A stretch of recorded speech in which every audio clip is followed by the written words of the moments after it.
From the Detroit Free Press, I'm Robin Chan with today's voice briefing. It's Wednesday, February 7th, 2024. From Teresa Baldus, Gina Kaufman, and Keith Matheny. On count one of involuntary manslaughter as to Madison Baldwin, we find the defendant guilty of involuntary manslaughter.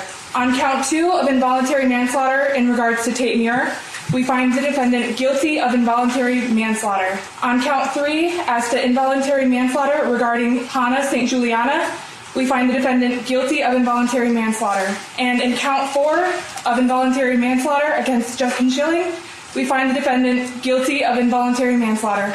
After 11 hours of deliberations in a landmark school shooting case, an Oakland County jury found Jennifer Crumbley guilty on 4 counts of involuntary manslaughter, concluding she is responsible for the deaths of 4 students murdered by her son in the 2021 massacre at Oxford High School. The case is the first time in America that prosecutors have sought to hold a parent criminally responsible for a school shooting carried out by their child. As the jury forewoman, a hairstylist who had vowed to be fair and impartial, read the guilty verdicts one by one, Crumbley showed no emotion, but kept her head lowered, eyes closed, and lips pursed.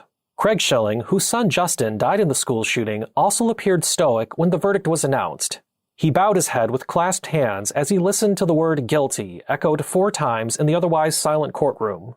Craig Schilling spoke to the Detroit Free Press. Well, there's definitely a lot of feelings about everything, but I feel most of them all that the cries have been heard, and I feel that this verdict is going to echo throughout every household in the country.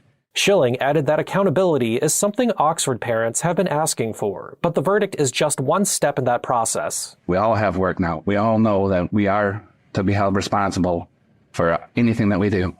Jurors reached their verdict after 7 days of testimony and a day and a half of deliberation. Ethan Crumbley, who was 15 at the time of the shooting, pleaded guilty to murdering 4 classmates and injuring 7 other people, and is serving life in prison without the possibility of parole. Those killed were Madison Baldwin, age 17, Tate Muir, age 16, Hannah St. Juliana, age 14, and Justin Schilling, age 17. 6 other students and a teacher were injured. For more on this story, you can search for Teresa Baldus, Gina Kaufman, and Keith Matheny's article, Jennifer Crumbley Found Guilty of Involuntary Manslaughter in Oxford High School Shooting, on Freep.com. From breaking news reporter Miriam Marini.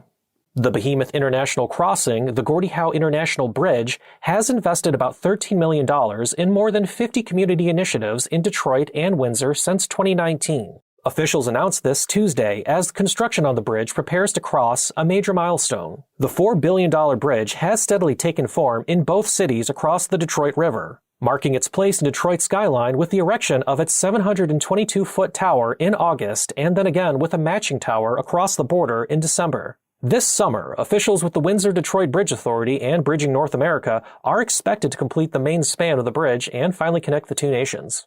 Travelers were originally anticipated to be able to cross the bridge at the end of 2024. However, due to disruptions caused by the COVID-19 pandemic, the bridge is now expected to open to the public in September of 2025. For more on this story, you can search for Miriam Marini's article, Gordie Howe International Bridge Prepares to Cross Major Milestone This Summer, on Freep.com.